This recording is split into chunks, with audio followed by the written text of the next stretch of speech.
morning and welcome to this edition of the Newsleader on 6. Today is Tuesday, April the 4th, 2015. I'm Jim Fuller. And I'm Andrew Todd.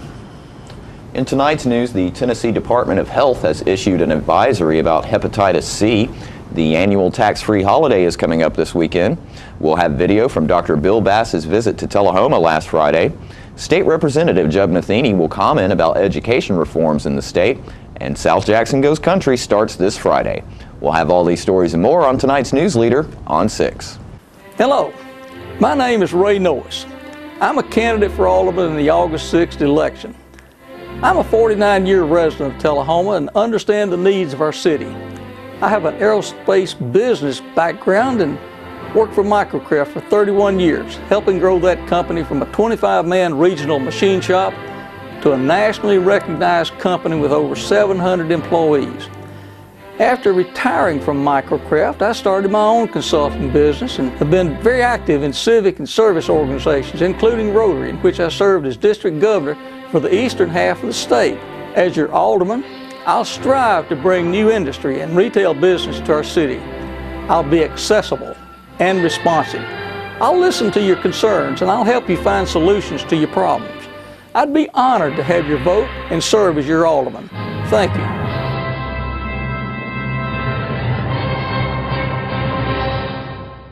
It's new car discount season at Stan McNabb Chevy, and we have prices that'll beat anybody else.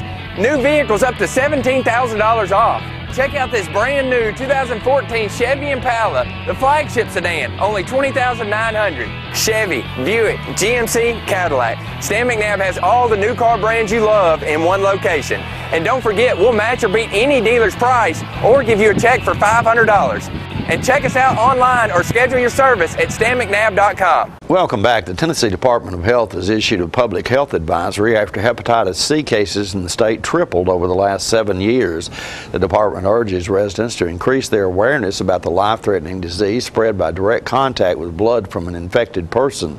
Health Commissioner John Dreisner said, quote, "The increasing number of cases may only represent the tip of the iceberg of the state's hepatitis C epidemic. In addition to reported cases of acute hepatitis C, it is estimated that more than 10,000 Tennesseans may be living with chronic hepatitis C and may not know it. Many people have Hep C have had Hep C for years, not realizing it, while the viral infection slowly destroys their livers," end quote.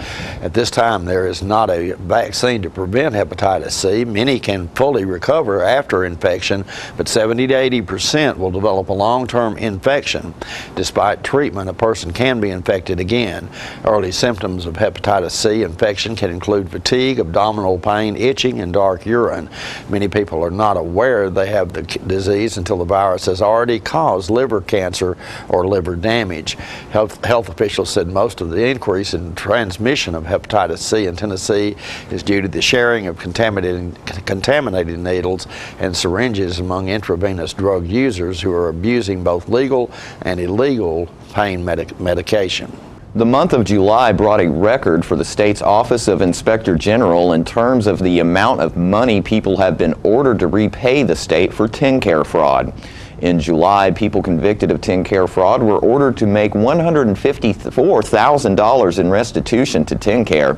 In total, TennCare fraud restitutions have led to more than $3 million being repaid to the state. The latest conviction is Cynthia Miller, 49, of Jackson, who pleaded guilty to TennCare fraud and theft of property. A Madison County criminal court sentenced Miller to 8 years supervised probation, 40 hours of unpaid community service, and repayment to TennCare in the amount of $45,788.92. Inspector General Manny Tyndale said, quote, "We hope those that are abusing the TennCare program are getting the message that we are aggressively pursuing TennCare fraud and making arrests statewide. We have made 36 arrests this month and we are working many more cases across Tennessee," end quote. The Tennessee Department of Revenue is reminding Tennesseans they can buy certain items without paying sales tax this weekend. The tax-free holiday runs August 7th through August 9th. During these 3 days, Tennessee shoppers can save nearly 10% on clothing, school supplies, and computers as they prepare for the back-to-school season. By law, Tennessee's annual sales tax holiday is held every year beginning at 12:01 a.m. on the first Friday in August and ending at 11:59 p.m. the following Sunday night. Consumers will not pay state or local sales tax on clothing, school and art supplies that cost $100 or less per item, and computers that cost $1,500 or less. For more information about the sales tax holiday, please visit www.tntaxholiday.com. The general public may also search for answers to questions or submit inquiries to the department through the Revenue Help application. The director of an $80 million food program for impoverished children has reported to federal regulators that kids in Tennessee are being placed at risk for hunger because of a lack of leadership at the State Department of Human Services. Carmen Gentry was director of food program for DHS until she gave her notice of her resignation July 14th, 2 days after a Nashville, Tennessean investigation revealed fraud, greed, and lack of oversight of the programs, which are in some cases the only source of nutritious food for children during summer months. Within days of submitting notice, Gentry sent a 4-page letter to the U.S. Department of Agriculture's Food and Nutrition Services that outlines a series of concerns about the food program, including a severe shortage of staff, a lack of technology, and the denials of Gentry's repeated requests for more staff training. Gentry said, quote, "Although there is a very real risk of retaliatory action from DHS towards me, I felt that it was more important for me to bring these issues to light, as the ones who are ultimately suffering the most are the ones we are tasked to serve, the children who face food insecurity and hunger in Tennessee, but who are at risk of doing without because of the actions of this leadership of the state agency," end quote. We'll be right back in a moment with more Newsleader on 6. Let the Smokehouse be your mountain getaway destination in beautiful Monteagle, Tennessee. Enjoy our cabins, restaurant, and old general store. Shop thesmokehouse.com featuring homemade barbecue sauces, jellies, and many other fine Tennessee products. Our live Music on the Mountain series features some of the best local and Nashville talent every Friday and Saturday night, 6:30 p.m. No cover, kids welcome.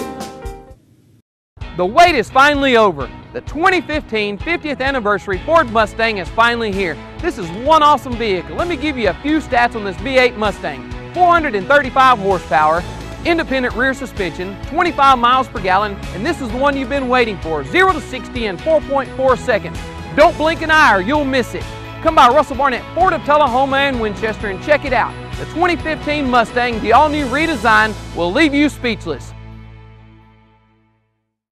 Hi, this is Peter and I work for the American Red Cross. During events like this, people are always asking how they can help. For just an hour of your time and a little stick in the arm, you too can help save a life. There's always a constant need for blood. Make an appointment with the American Red Cross and donate some blood. Call 1-800-RED-CROSS or go online to redcrossblood.org. Thank you.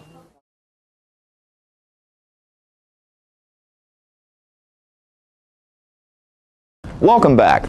Internationally acclaimed forensic anthropologist Dr. Bill Bass came to Tullahoma Funeral Home last Friday to give a lecture on the University of Tennessee Body Farm. Let's watch video from Dr. Bass's visit. All right, ladies and gentlemen, we're at Tullahoma Funeral Home where Dr. Bill Bass is here to give a talk on the body farm at the University of Tennessee. All right, ladies and gentlemen, I'm at Tullahoma Funeral Home and we're honored today in Tullahoma to have Dr. Bill Bass, who is still an emeritus professor at the University of Tennessee here in Tullahoma today. And Dr. Bass is here to talk about the body farm. That's right. And Dr. Bass, how in the world did you get started dealing with bones and the things that have brought everybody from the FBI to all types of police work and into your lap to help them with forensic medicine or forensic findings? How did you juggle that and then maybe the calls that you might get to go out and help with a case. Okay. When I left Kentucky, I went to Pennsylvania to work with a man named Krogman. Dr. Krogman was probably the best known forensic anthropologist in the, say, 50s and 60s. And he worked with law enforcement agents, the FBI and all the law enforcement agents. And I really followed in his footsteps. And he and I did the same thing. We were teachers, academic professors and things like that. Okay, now I know this is going to be a hard thing for you to do, but can you give us a little short synopsis on what exactly the body farm is? Sure. I taught for 11 years at the University of Kansas from 1960 to 71 before I came to the University of Tennessee. In the late 60s, they began to have problems with cattle rustling in western Kansas. Now, if you watch Western movies, the bad guys come and they herd up the cows, they drive them over the hill, and they're gone. Today, the bad guys don't do that. Today, the bad guys either own or rent a refrigerated truck, and they will drive out on these large ranches in western Kansas or Oklahoma or Texas or Colorado, and they will kill the cows in the field, butcher them, hang the meat up, and drive off. So the rancher comes along a week or 2 or 3 weeks later and finds all these dead cow carcasses lying out there. And the question for law enforcement is, how long have these cows been dead? The reason for this is, this then tells law enforcement where they need to look in the sale of the meat. Well, I got a letter one day from Harold Nye, who was the director of the Kansas Bureau of Investigation, asking me if I could look at a cow carcass and tell how long it had been dead. And I couldn't. And I looked in the literature, and there wasn't anything in the literature. So I wrote Harold back a letter. I said, Harold, we can't do this. However, if you would get a rancher to kill a cow, I will look at it every day to see what happens. And you decay faster in the summer than you do in the winter. This is why we have refrigerators and so forth. Nothing ever happened to that. I mean, it never got off the ground. On June the 1st, I moved, well, I was in Knoxville on June the 1st. I moved from Lawrence, Kansas to Knoxville, Tennessee, and the medical examiner here knew me. Many of your viewers will know that the medical examiner at that time was Jerry Francisco. I wanted to know if I would serve as a forensic anthropologist for the medical examiner system. And I said yes. And so it wasn't long after June the 1st. He writes the 95 medical examiners in Tennessee, one in each county, telling them that they have a person on the medical examiner's staff now to identify skeletal remains. And it wasn't long before bones and maggot-covered bodies began to come in. Now, I didn't even know where to put these things on the university campus, and in September of '71, I went to the dean and I said, Dean, I need some land to put dead bodies on. Everybody said, what did he say? He didn't say anything. He picked up the phone book for the university and found the man over on the agricultural campus who handles land, and I went to see him, and he gave me a sow barn out at the Holston farm. It's not in very good repair, but I began to look at how long does it take the right arm to fall off approach, and to document this so that we could get a scientific estimation of the length of time since death when you're looking at a dead body. Well, Dr. Bass, welcome to Tullahoma. We're so honored and proud to have you here today, sir. I'm not new to this area because you do kill your friends and neighbors all. And so, all right. We'll be right back after these messages. When your family suffers the loss of a loved one, the caring and compassionate staff at Tullahoma Funeral Home and Coffee County Funeral Chapel are standing by to assist you in every way possible. We are proud to support local industry and offer only Batesville caskets. Many funeral homes don't own or operate a crematory. We utilize the only crematory in Coffee County. Your loved one never leaves Coffee County. We can accommodate any need and any budget. Consider our complete pre-need service to remove this burden from your family during their time of grief. Lock in today's low costs and protect from inflation. Tullahoma Funeral Home and Coffee County Funeral Chapel. Our family caring for your family.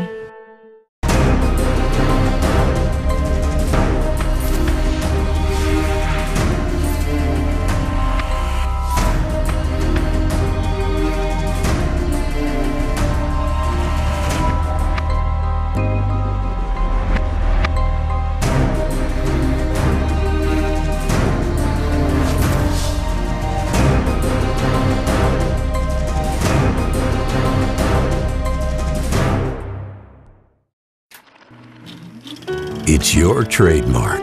That's something special everyone knows and remembers. It's your thing. It's made holidays special for decades and summers unforgettable for the entire neighborhood. It's made everyone laugh every single time. Don't let illness or injury keep you from doing your thing. The Rehab Team at Life Care Center of Tullahoma is ready to help you live well. Welcome back. State Representative Jeb Matheny stopped by our studios recently. Newsleader's John Gray spoke with Judd about a number of issues. In this video, Representative Matheny talks about education reforms in the state. First subject we're going to broach, because we're going back to school. So give us a little rundown on education and how the good education of our young people in this state is going to be accomplished. Yes, it will be accomplished, and that is a priority. Now, there are a lot of things going on in education, and we won't get into the peripheral issues that have to do with a lot of the individual teacher relationships with the systems and things of that nature. We're trying to get the review and the evaluation process streamlined where it's not as onerous on the teachers any longer, and I think we're slowly headed in that direction. But what I mainly want to talk about is Common Core education, which was basically a federal curriculum that was coming out nationwide, or a federal set of standards that were coming out statewide that the curriculum would be built around to meet. And the state of Tennessee, much like the Medicaid expansion, much like other states' rights issues we'll talk about throughout this show, the state of Tennessee was not willing to get into bed once again with the federal government in any way, shape, or form on the education of our children.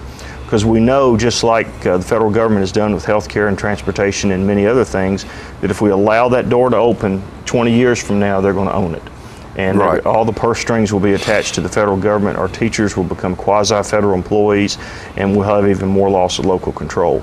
So back in, myself and 5 others back in 2013 staged a coup on the House floor and stopped Common Core from progressing any further in Tennessee. And we were actually the first state to stop it midstream in the legislature. And it caused a lot of angst amongst the establishment Republicans, Jeb Bush and Bill Haslam and whatnot. But we, and Lamar Alexander, but we held our guns and finally brought the governor to the negotiating table last year.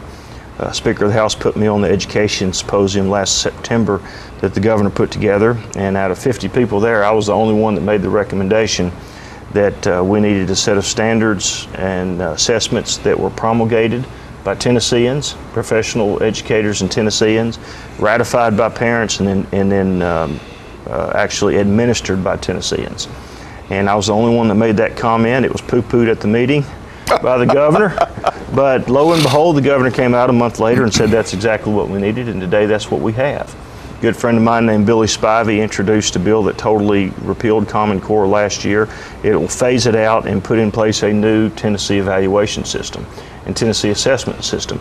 And it will be spearheaded by a group called it'll be a recommendation committee, education recommendation, curriculum recommendation committee that will head this process up. And I'm proud to say that I nominated Shannon Duncan from here in Tullahoma to be on that committee. She's a wonderful teacher, has some administrative experience, and has an eye towards a conservative education system that will benefit all of Tennesseans. And I think she knows what parents want, she knows what the education system needs, and she knows what our kids need. And she's beginning work almost as we speak on this show with that committee statewide. So we've taken what could have been a hemorrhage of our educational powers to the federal government. We've recaptured those, and they're even close to home now with Shannon being on board. So we're proud of what we've done with the federal, with curtailing the federal government's involvement in our everyday life there, and we're going to continue to push back. We've got I've made a little organization called Tennessee First, America Always, John, and that group now consists of about 35 legislators in the Tennessee General Assembly, and we're committed to exercising our state's rights and recapturing many of the rights that have been lost through liberal court opinions and through basically the state leaders laying down and allowing the federal government to take over many of our operations. We'll be right back with more Newsleader. All I have to do to think about what I was physically before and what I am now, and I don't ever want to go back to that original situation. The overall mission of the rehab team is always what is best for the patient and how we can facilitate maximum potential from every resident. Well, the most important thing to me is that I'm allowed to do whatever I want to do, you know. Everyday miracles at Life Care Center of Tullahoma. It's time for every family and business in Tullahoma to go green and recycle. Tullahoma Public Works makes it simple and easy to recycle. Just place your recyclable materials, paper, plastic, aluminum, and cardboard beside your garbage container on the same day your garbage is picked up. Your recycled materials don't have to be in a fancy container. Recycling is not only the right thing to do, it makes sense. Recycling pays. Paying to bury our garbage costs each of us. Please do your part. Let's go green, Tullahoma, and recycle. We're losing it, Doctor. Not on my shift. Quickly, brush. Roller. What a transformation. It's gonna be okay. Okay, nothing. At Paintworks of Tullahoma, we specialize in domestic emergencies with Martin Senior Paints. You can be the paint doctor too when you treat your home with Martin Senior interior and exterior finishes. Doctor, we've got another one. Got you covered. Paintworks of Tullahoma. Come see the paint doctor, Stat. Welcome back. The annual South Jackson Ghost Country Show is coming up this weekend. Peggy Burton spoke to some of the members of the warm-up cast. Be so glad you hung around today because I've brought some people from South Jackson Ghost Country, and I'm delighted to introduce Martha Brooke Powers, which some of you may know. Martha Brooke is directing the warm-up, all three warm-up shows, and we have brought three wonderful individuals that are the Freeze family that'll be singing on the show, and I'm going to let you guys introduce yourself. Starting with you. I'm Alyssa Freeze. I am 9 years old. And you have a brother and a sister and another one at home, right? Okay, what's your name? Put it right up his face. You are who? Branham. Branham, right? Well, we're so glad. I love that hat. You're looking so fine. And your sister? Eliza. And Eliza, how old are you? 8. 8 years old. So we have 8, 9, and 3. Martha Brooke, what made you decide you could direct the warm-up show? Well, I've been in South Jackson Ghost Country since I was probably in, I think, 2nd grade was my first year. About this age. About their age, yes. And so I just love it. It's one of my favorite things to do every single year, and I think this is my 3rd year directing it. I know, and you're doing a great job. And I love kids, and I love working with little ones like these three. So. They're easy to work with, aren't they? Yes, they're so talented. Each country show, which comes off the 7th, 8th, 9th, has a warm-up show prior to the main show, and we are growing young talent by doing this show, and we have asked them if they would sing a song today. Are you guys ready? Yes. And what's the name of this song?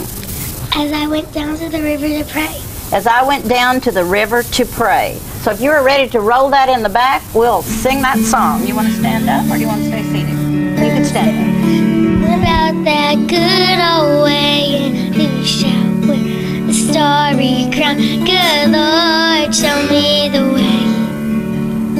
Oh, sisters, let's go down. Let's go down. Come on down. Oh, sisters, let's go down. Down to the river to pray. Tell me, why do you like doing this?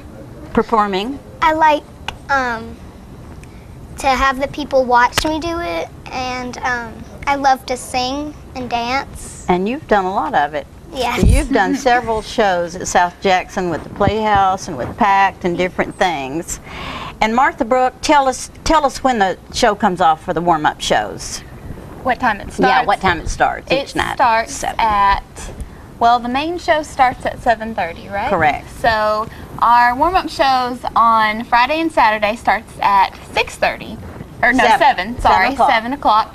And so then also we have, if you want to mention, we have a little outdoor show that starts on Friday and Saturday night at, is it 6 o'clock? It starts around 6 or 6:15, and we have barbecue for sale, so you can eat and watch the Rhythm Express cloggers out in front of the Civic Center, and I believe Gracie Lewis and Macy Tabor will be doing Branson Wells. And Branson, along with the cloggers. We'll do a little free show outside while you eat, and you come inside to eat if you like, or you can go outside. And then on Sunday, our warm-up show starts at 1:30. Correct. So. And each show is 30 minutes, and they're all ages actually. All ages. The oldest one is probably 16, yes, or something like that. And they're doing songs of all types. And honestly, I think the warm-up show sometimes is and I love it. It's so much fun because it's almost like a group effort because everybody joins in on the choruses, and it's just, I mean, they get to stay on stage the whole time. So even when you're not singing, you're performing. Exactly. So. And if you want to buy tickets, it's 455-5321 or southjackson.org, and go to events, tickets, and you get tickets online now, which is really nice. Don't forget to tune into this week's Living Show tonight at 6:30 p.m., Thursday morning at 9 a.m., and Thursday, Friday, and Saturday evenings at 6:30 p.m. This week's guests include Tullahoma Area Chamber of Commerce Director Diane Bryan, who will remind us about the upcoming tax-free weekend. Leslie Nevelin from the Atlanta Library will come by and let us know about their adult summer reading program, and Jackie Duncan will drop by and talk to us about this weekend's Davidson Academy reunion. All that and more on this week's Living. Stay with us. We'll have your weather forecast right after these messages. The Kia Summers on Us sales event is going on right now at Russell Barnett Kia of Tullahoma. Let me tell you about this event. Purchase a new Kia Sedona, Kia Optima, Kia Forte, and receive 0% financing up to 66 months and your first 3 payments for free. For a limited time only, no strings attached. With America's best warranty, the 10-year, 100,000-mile powertrain warranty, Kia is the power to surprise. The Kia Summers on Us sales event going on right now. Why buy anywhere else? Pretty much a good day for me would be people leaving their hands off of me. I'm always called names. Everywhere that I go, there's always someone calling me names, calling me gay. I've been choked, thrown up against a wall, punched. Nobody's ever tried to help me.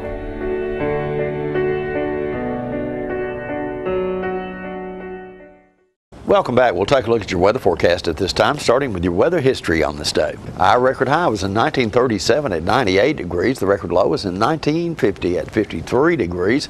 The average high on this day is 89 and the average low is 66. Tonight, look for partly cloudy weather with a low of around 70. 30% chance of storms in your forecast for Wednesday with a high of 91 and a low of 70, and thunderstorms expected on Thursday with a high of 86 and a low of 68. And that's our Newsleader report for this evening. We invite you to join us each Tuesday, Thursday, and Saturday at 6, 8, and 10 for Newsleader on 6. You have a good evening. Have a great evening.